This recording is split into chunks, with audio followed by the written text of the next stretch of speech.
नमस्कार, आप देख रहे हैं विशेष। आपके साथ मैं हूं जीनत सिद्दीकी। विशेष की शुरुआत बड़ी खबर के साथ करते हैं। लखनऊ में सीएम योगी को एक अज्ञात शख्स ने बम से उड़ाने की धमकी दी है। अज्ञात शख्स ने डायल 112 के व्हाट्सएप पर सीएम योगी को बम से उड़ाने की धमकी दी। साथ ही 50 महत्वपूर्ण जगहों को भी बम से उड़ाने की धमकी आई है।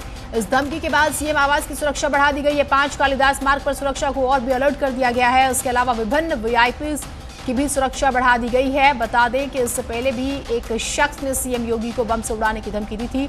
उसे यूपी एटीएस ने मुंबई से जाकर गिरफ्तार किया था, क्योंकि वो मुंबई का रहने वाला 25 साल का कामरान व्यक्ति था जिसे गिरफ्तार किया गया था। पिछले ही महीने की बात है। और एक बार फिर से बड़ी खबर, मुख्यमंत्री योगी आदित्यनाथ की सुरक्षा बढ़ा दी गई है, क्योंकि उन्हें एक बार फिर से जान से मारने की धमकी दी गई है। बम से उड़ाने की धमकी दरअसल मुख्यमंत्री योगी आदित्यनाथ को दी गई है। 5 कालिदास मार्ग पर स्थित बंगले में वो रहते हैं और इससे पहले भी उन्हें इस तरह की धमकी दी गई थी। आप तस्वीरें भी देख पा रहे हैं। सुरक्षा व्यवस्था बढ़ा दी गई है। तो सुरक्षा बढ़ाने के साथ साथ बम स्क्वाड और डॉग स्क्वाड की मदद से छानबीन की जा रही है। बताया जा रहा है कि धमकी डायल 112 पर फोन करके दी गई है। पुलिस इस बात का पता लगाने की कोशिश कर रही है कि फोन करने वाला कौन है, कहां से फोन किया गया। फोन कॉल की सच्चाई पता चलने तक कालिदास मार्ग की सुरक्षा व्यवस्था चाक चौबंद कर दी गई है। मुख्यमंत्री योगी आदित्यनाथ के अलावा कैबिनेट मंत्री श्रीकांत शर्मा और कुछ अन्य मंत्रियों के भी सरकारी आवास यहां पर हैं। ये भी महत्वपूर्ण पहलू है। पिछले ही महीने, ये भी ध्यान रखिएगा, पिछले ही महीने कामरान नाम के शख्स ने उत्तर प्रदेश पुलिस के सोशल मीडिया हेल्प डेस्क को फोन किया था। सीधे मुख्यमंत्री योगी आदित्यनाथ को उड़ाने की धमकी दी थी। मामला अपराध का था, तो मुंबई में रहने वाले इस शख्स को महाराष्ट्र एटीएस ने उठाया, फिर बाद में यूपी एटीएस को सौंपा गया। यूपी पुलिस की इमरजेंसी सेवा उत्तर प्रदेश 112 के व्हाट्सएप नंबर पर एक मैसेज भेजकर उत्तर प्रदेश के सीएम को बम से उड़ाने की धमकी दी गई है। इसके साथ ही 50 स्थानों पर बम धमाके करने की धमकी दी गई है, जिसके बाद मुख्यमंत्री के सरकारी आवास 5KD समेत आसपास के वीवीआईपी इलाके की सुरक्षा बढ़ा दी गई है। डॉग स्क्वाड ने सघन चेकिंग की है मुख्यमंत्री के सरकारी आवास 5KD की, और इसके अगल बगल का जितना भी इलाका गौतमपल्ली और 5KD से जुड़ा हुआ है, वहां भी पुलिस की चौकसी बढ़ा दी गई है। बीते दिनों महाराष्ट्र के मुंबई और पूना से भी 2 युवक गिरफ्तार किए गए थे, जिन्होंने यूपी 112 के व्हाट्सएप नंबर पर मैसेज करके मुख्यमंत्री को बम से उड़ाने की धमकी दी थी। मुख्यमंत्री का एक्सेस आम आदमी के लिए काफी आसान हो जाता है कई दफा, चूंकि वो बड़ी पॉलिटिकल फिगर हैं और पूरे देश में बड़े हिंदूवादी नेता के रूप में उभरे हैं। कई अलग अलग प्रदेशों के चुनाव में भी मुख्यमंत्री सक्रिय रहते हैं। लिहाजा इस तरह की धमकी को बहुत ही गंभीरता से ले रही है उत्तर प्रदेश पुलिस। कैमरामैन शरद तिवारी के साथ ऋषभ त्रिपाठी, न्यूज़ 18 लखनऊ। और ज्यादा जानकारी के साथ ऋषभ हमारे साथ लखनऊ से जुड़ रहे हैं। शंकर आनंद हमारे साथ दिल्ली से जुड़े हुए हैं। ऋषभ, आपसे शुरुआत करते हैं। अभी क्या जानकारियां आ रही हैं इस पूरे मामले में, अपडेट्स क्या है अभी की? जीना, देखिए, गौतमपल्ली थाने में इस मामले की एफआईआर दर्ज कर ली गई है और साइबर सेल को मामले की जांच पे लगा दिया गया है। जिस नंबर से ये व्हाट्सएप मैसेज आया था यूपी 112 के व्हाट्सएप नंबर पर, उस नंबर के बारे में तस्दीक की जा रही है। कोशिश की जा रही है जानने की ये नंबर किसका है, किस आईडी पर लिया गया है, और उसकी सेल आईडी, टावर लोकेशन निकालने की कोशिश की जा रही है। ये मान के चलिए बहुत ही जल्द लखनऊ कमिश्नरेट की पुलिस इस आरोपी को गिरफ्तार कर लेगी। योगी आदित्यनाथ एक बड़ी पॉलिटिकल फिगर हैं और उनका मिलना उनका काफ़ी आसान है आम लोगों के लिए। वो जनता दरबार लगाते रहते हैं और खुद जब वो एक मठ के महंत भी हैं, जब गोरखपुर जाते हैं, अपने गोरक्ष पीठ पर जाते हैं, वहाँ भी लोगों से मिलते हैं, जनता दरबार लगाते हैं। इसलिए पुलिस का गंभीर होना बहुत लाजमी है। तो जो भी सिक्योरिटी एजेंसीज़ हैं उनको अलर्ट पे रखा गया है। 5KD की सुरक्षा बढ़ा दी गई। इसके साथ अगल बगल का जो वीवीआईपी इलाका है उसकी भी सुरक्षा बढ़ा दी गई है। चुनाव के दौरान भी योगी आदित्यनाथ निकलते रहते हैं अलग अलग प्रदेशों में, चूँकि वो हिंदुत्व के एक बड़े ब्रांड एम्बेसडर के रूप में उभरे हुए हैं। चुनाव में उनका इस्तेमाल किया जाता है। वो भारतीय जनता पार्टी के स्टार प्रचारक भी हैं। तो अब नेशनल लेवल की जो भी सिक्योरिटी एजेंसीज़ हैं, खुफिया एजेंसीज़ हैं, उनके अलर्ट भी बार बार आते रहते हैं और अब इस तरह का मैसेज आ जाता है। बीते महीने एक गिरफ्तारी भी हुई थी महाराष्ट्र में, जिसके बाद से इस पूरी धमकी को गंभीरता से लिया जा रहा है। एफआईआर दर्ज कर ली गई और साइबर सेल ने फिलहाल उस आरोपी को गिरफ्तार करने की कोशिश शुरू कर दी है, जिसके नंबर से ये मैसेज आया था। ठीक, शंकर हमारे साथ हैं। शंकर, चर्चित चेहरा, फायर ब्रांड नेता, चुनावों में खास तौर से जो है उनका इस्तेमाल होता है, स्टार प्रचारक, कुछ राज्य में चुनाव भी हैं, ये तो कुछ एक पहलू हुए। अब जब इस तरह की धमकियां आती है, इंटरनल इंफॉर्मेशंस भी होती हैं और कोऑर्डिनेशन भी उतना ही महत्वपूर्ण होता है। दिल्ली में क्या जानकारियां हैं, क्या स्टेप्स उठाए जा रहे हैं अब? देखिए, उत्तर प्रदेश के मुख्यमंत्री योगी आदित्यनाथ सिर्फ उत्तर प्रदेश के नेता नहीं बल्कि वाकई में ये एक राष्ट्रीय स्तर के एक बड़े नेता के तौर पे नाम वो उभरे हैं। और जिस तरह से बात अभी देखिए, कुछ दिन पहले भी बाकायदा इनकी चर्चा पाकिस्तान तक हुई थी। पाकिस्तान में हालांकि उत्तर प्रदेश को किस तरह से कोरोना मामले में बेहतर किया गया है, इस मामले को चर्चा हुई, लेकिन चर्चा अब अंतर्राष्ट्रीय स्तर पर भी इनकी होने लगी है। लिहाजा जिस तरह की अब जो जान से मारने की धमकियाँ जो जिस तरह आ रही है, इस मामले में केंद्रीय जांच एजेंसियां और केंद्रीय खुफिया एजेंसियां भी इस मामले में लगातार सतर्क हैं। हालांकि अभी मेरे कुछ खुफिया विभाग के हमारे सूत्रों से मेरी बातचीत हुई जो दिल्ली में रहते हैं, उनका कहना था कि इन मामलों पर हम लोग भी नज़र रखते हैं, लेकिन ये जो जिस तरह से धमकी दी गई है, ये महज शरारत और एक कहा जा सकता है कि धमकाने के इरादे से दिया गया था। इसमें अभी तक कोई टेरर एंगल मामला निकल के नहीं आया है, लेकिन इन तमाम मामलों को हम लोग काफ़ी गंभीरता से देख रहे हैं। जो भी इनपुट्स हम लोगों को मिलता है, यानी कि राष्ट्रीय स्तर पर मिलता है, वो उत्तर प्रदेश पुलिस के साथ में हम लोग साझा करते हैं और इस मामले पर भी हम लोग काफी गंभीरता से यहाँ भी तलाश कर रहे हैं। उत्तर प्रदेश पुलिस के साथ लगातार संपर्क में जुड़े हुए हैं। ठीक है कि टेरर एंगल नहीं आया, लेकिन एहतियातन भी काफी अलर्ट तो रहना पड़ेगा। उसको लेकर फिर किस तरह से स्टेप्स उठाए जा रहे हैं?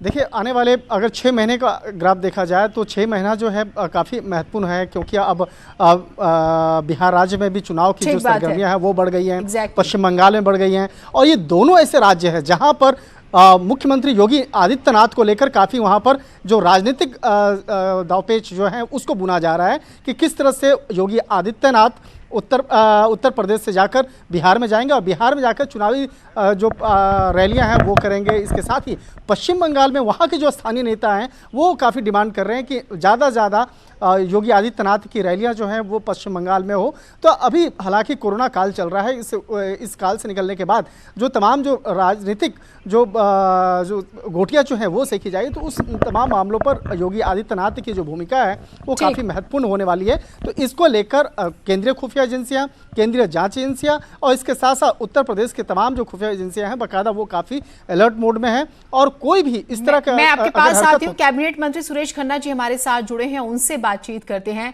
बहुत स्वागत है आपका सर।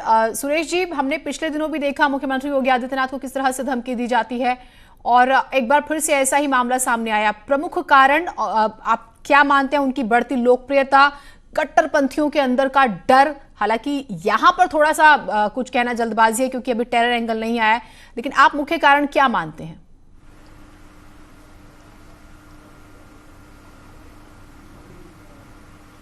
मुख्य कारण तो जाहिर है कि प्रदेश में कानून का शासन स्थापित हो गया। प्रदेश को एक ऐसे डिवोटेड मुख्यमंत्री मिले हैं कि जिनका काम और प्रशासनिक सुधार, आम आदमी की स्थिति को बेहतर करना, पर कैपिटा इनकम बढ़ाना, बेरोजगारी को दूर करना, इंडस्ट्रियलाइजेशन को बढ़ावा देना और हर स्थिति में एक सुशासन देने का उनका संकल्प ही मैं समझता हूं कि लोगों को अखर रहा है। मैं 2 पॉइंट्स का जिक्र करूंगी। ग्लोबल टाइम्स चाइना, वो भी एक इनसिक्योर और एक कुंठित उसका आर्टिकल छपता है जब वो इन्वेस्टमेंट्स को लेकर यहाँ पे प्लानिंग होती है, तो एक ये पहलू हो जाता है जब यूपी साफ तौर पर कहता है कि ये बेस्ट जगह है। दूसरा, पाकिस्तान भी तारीफ करता है कि जिस तरह से कोरोना से लड़ रहे हैं।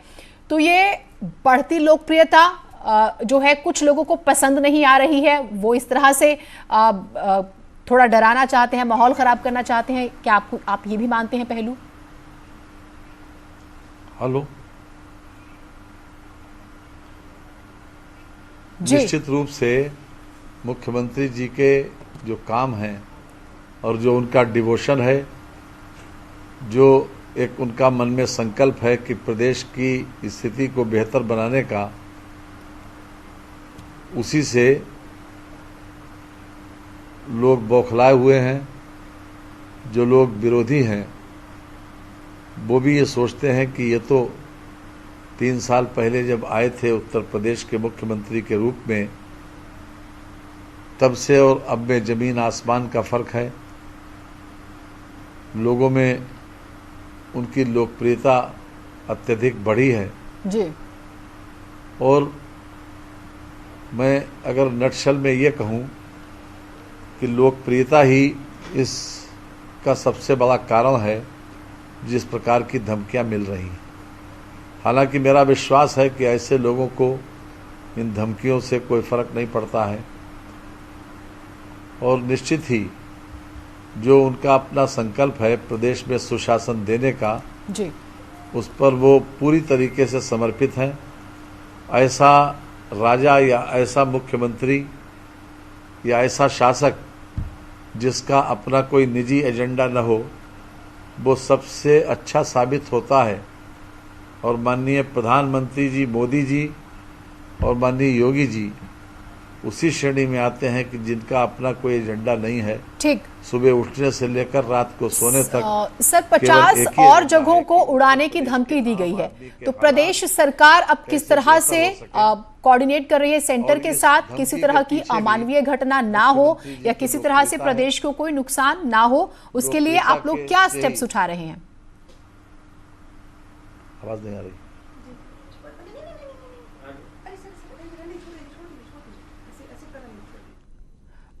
सर अगर आप मेरी आवाज सुन पा रहे हैं तो मेरा प्रश्न ये है कि 50 और जगहों को उड़ाने की धमकी दी गई है, प्रदेश सरकार किस तरह से कदम उठा रही है? नहीं, उन जिन लोगों के मंसूबे ये हैं कि हम 50 और स्थानों को उड़ाने की बात जो करते हैं, उनके मंसूबे कभी सफल नहीं होंगे। और हर प्रकार से शासन और प्रशासन पूरी तरह से मुस्तैद है और हर स्थिति का मुकाबला करने के लिए सक्षम है जी। इसलिए कि ट्रकों पर एक नारा लिखा रहता है कि बुरी नज़र वाले तेरा मुंह काला, और मैं समझता हूं कि यहाँ पर वो बहुत मौजू होगा कि जो लोग इस प्रकार के मंसूबे बनाते हैं, जो लोग गरजते हैं वो बरसते नहीं हैं। लेकिन मुख्यमंत्री जी का जो अपना संकल्प है, उनकी जो दिनचर्या है, जो भावना है, वो प्रदेश के लिए पूरी तरह समर्पित है। और हम ईश्वर से ये प्रार्थना करते हैं कि ईश्वर उनको और अधिक जनसेवी भावना से कार्य करने की प्रेरणा देता रहे और इस प्रकार की धमकियों का कोई असर नहीं है। लेकिन निश्चित रूप से हम ये कह सकते हैं कि ये उनकी लोकप्रियता का ही आपने कहा कि बुरी नजर वाले तेरा मुंह काला, और हम देख रहे हैं कि कुछ राज्यों में चुनाव भी हैं और मुख्यमंत्री योगी आदित्यनाथ स्टार प्रचारक रहे हैं, न सिर्फ हिंदी बेल्ट में, हमने उन्हें स्पेशली नॉर्थ ईस्ट में भी देखा है, वो वहां पर भी जाकर उनका काफी बड़ा रोल रहा है, न सिर्फ हिंदी बेल्ट में।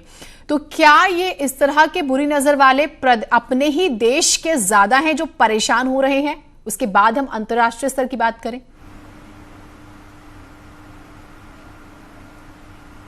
देखिए, अब ये तो हम इस तरह से तो इसको कैटेगराइज नहीं कर सकते कि ये देश के हैं, ये विदेश के हैं। बहरहाल हम ये ज़रूर कह सकते हैं कि एक मजबूत इच्छा शक्ति वाला व्यक्ति, जिसकी भावना अच्छी हो, नीयत अच्छी हो, जो ईमानदारी से प्रदेश की जनता की सेवा कर रहा हो, ईश्वर और अलौकिक शक्तियाँ ऐसे व्यक्ति की मदद करती हैं। और हमारा विश्वास है कि इस प्रदेश में पूरी तरह से इस 3 साल में जो शक्ल बदलने का काम किया, जो आम आदमी की धारणा बदलने का काम किया, जो जिस प्रकार से शासन और प्रशासन में एक अनुशासन लाए हैं, वो अपने आप में एक अनुकरणीय उदाहरण है। और निश्चित रूप से ऐसे लोगों के मंसूबे कभी सफल नहीं होंगे। हम पूरी तरीके से इस बात के लिए मुस्तैद भी हैं और हमारा विश्वास है कि इस प्रकार के मंसूबे रखने वालों का निश्चित रूप से मुंह काला ही होगा। ठीक, तो ये बहुत महत्वपूर्ण बात आपने कही। ऋषभ, मुख्यमंत्री का भी जिक्र हुआ, उनकी लोकप्रियता का भी, देश से लेकर विदेश तक भी। कुछ और मंत्रियों के वहां पर बंगले हैं, आवास है और 50 जगहों को उड़ाने की धमकी भी जैसे दी गई है। किस तरह के कदम उठाए जा रहे हैं, किस तरह से कोऑर्डिनेशन किया जा रहा है, और आप बताइएगा ग्राउंड पर क्या अभी की सिचुएशन है?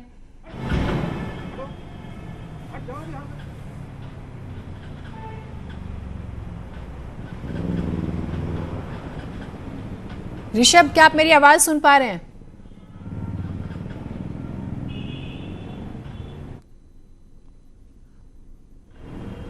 जी ऋषभ बोलिए। देखिए, वहां पर तमाम मंत्रियों के आवास हैं, वहां पर हाईकोर्ट के जजेस रहते हैं। जी, वहां पर गौतमपल्ली और आसपास का जो इलाका है, विक्रमादित्य मार्ग का, कालिदास मार्ग का, वहां पर कैबिनेट मंत्रियों के आवास हैं, हाईकोर्ट के जजेस के आवास हैं, सीनियर IAS अफसर के आवास हैं। तो जाहिर सी बात है वहाँ पर सुरक्षा कड़ी कर दी गई है और वहाँ पर चेकिंग फ्रिस्किंग का दौर चल रहा है। कोई भी संदिग्ध दिख रहा है तो उसको रोक के उसकी चेकिंग की जा रही, वाहनों की तलाशी ली जा रही है और किसी को भी बगैर आइडेंटिटी प्रूव किए उस इलाके में घूमने की इजाज़त फिलहाल नहीं दी जा रही है। कोशिश की जा रही जानने की अगर कोई उस इलाके में है तो क्यों है, उसका मकसद उस इलाके में आने का क्या है, इस तरह के सवाल लोगों से पूछे जा रहे हैं। इसके साथ ही साथ पुलिस का जो खुफिया तंत्र है, जो मुखबिरी नेटवर्क है, उसको भी एक्टिव कर दिया गया है। ये पता लगाने की कोशिश की जा रही है कि क्या ये कोई साजिश है या शरारत है। फिलहाल गौतमपल्ली थाने में FIR दर्ज कर ली गई है। साइबर सेल को भी लगा दिया गया है कि जिस नंबर से ये मैसेज आया है उसको ट्रैक करके और आरोपी की गिरफ्तारी की जाए। ठीक शंकर, जब हम देखते हैं कि कोई खास मौका होता है, तीज त्योहार या कोई राष्ट्रीय पर्व या फिर हम चुनाव देखते हैं, तो कुछ लोग खास तौर से माहौल खराब करने की कोशिश करते हैं। यहां पर भी मुख्यमंत्री का जिक्र होता है, 50 जगहों को बम से उड़ाने का जिक्र होता है। कुल मिलाकर जो बहुत महत्वपूर्ण रोल हो जाता है वो स्टेट और सेंटर के बीच में, खुफिया एजेंसियों के बीच में कोऑर्डिनेशन को लेकर हो जाता है ताकि कोई लापरवाही न बरती जाए। क्या कदम उठाए जा रहे हैं एहतियात के तौर पर ही कि कहीं कोई ध्यान भटकाने की कोशिश तो नहीं कर रहा? आपने एकदम सटीक पॉइंट को आपने इस चर्चा पे डाला है। जिस तरह से अगर बात करें उनकी सुरक्षा व्यवस्था की, अगर बात करें तो उनकी सुरक्षा व्यवस्था में CRPF के जवानों की तैनाती होती है। जिस वक्त में भी अगर कहीं पे भी कुछ इनपुट्स मिलते रहते हैं तो जैसे CRPF हेडक्वार्टर की अगर इंटेलिजेंस सेक्शन की अगर बात करें तो वो लगातार अपने जो सुरक्षा में जवान जो तैनात होते हैं वहाँ पर, तो उन जवानों को भी विशेष तौर पर हिदायत दी जाती है कि आपको ये इंस्ट्रक्शन लेना है, ये करना है, या ये चीज़ें इनपुट्स आ रहे हैं। तो लगातार दिल्ली स्थित जो CRPF हेडक्वार्टर है यहाँ से लगातार उनको इंस्ट्रक्शन भी दिया जाता है। और कहा जाता है कि जिस तरह से अगर उत्तर प्रदेश की बात करें तो उत्तर प्रदेश में जिस तरह से मुख्यमंत्री योगी की चर्चा हो रही है तो कहीं न कहीं वाकई में कहा जा सकता है कि कुछ लोगों को ये बातें हजम नहीं हो पा रही है और जिस तरह से बाकायदा देश और विदेश में इनकी चर्चा हो रही है तो कहीं न कहीं थोड़ी सी बंदिश है। बहुत शुक्रिया आप सभी का, आप हमारे साथ जुड़े। तो कुल मिलाकर ध्यान भटकाने की कोशिश भी हो सकती है, शरारत भी और साजिश भी, यानी कि लापरवाही में नहीं लिया जा सकता है। एक छोटे से ब्रेक के लिए रुक रहे हैं, आप कहीं मत जाइएगा। ब्रेक के बाद स्वागत है आप सभी का। आतंकवाद के पनाहगाह पाकिस्तान को भारतीय सेना ने एक बार फिर से मुंहतोड़ जवाब दिया है। भारतीय सेना ने POK में LOC से सटी 10 पाकिस्तानी सेना की चौकियों को तबाह कर दिया। जम्मू कश्मीर में LOC पर सीजफायर उल्लंघन के जवाब में भारतीय सेना ने सटीक और असरदार फायरिंग की है, जिससे राजौरी सेक्टर में पाकिस्तानी सेना की चौकियों को भारी नुकसान हुआ है।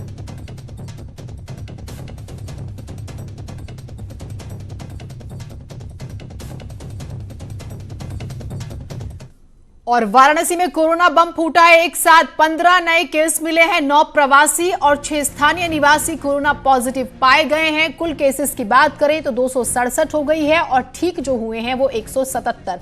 लेकिन एहतियात आपको उतना ही बरतना होगा। 15 नए मामले सामने आए हैं। आज हम बनारस की बात कर रहे हैं। कोरोना बम एक बार फिर से यहां पर फूटा है, जिनमें प्रवासियों की बात करें तो 9 पॉजिटिव पाए गए हैं और 6 स्थानीय निवासी भी पॉजिटिव पाए गए हैं। कुल केसेस जो हैं वो 267 हो चुके हैं।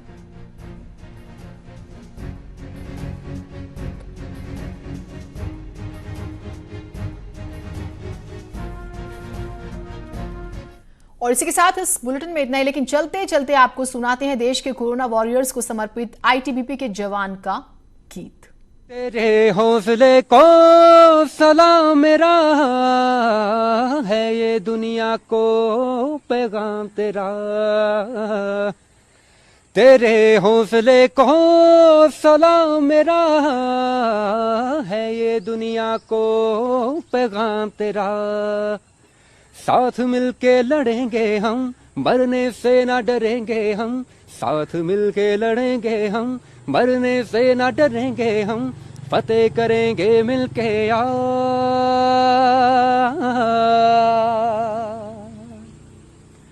रखो इस न्यूज हेडलाइंस के प्रायोजक कमल ज्वेलर्स।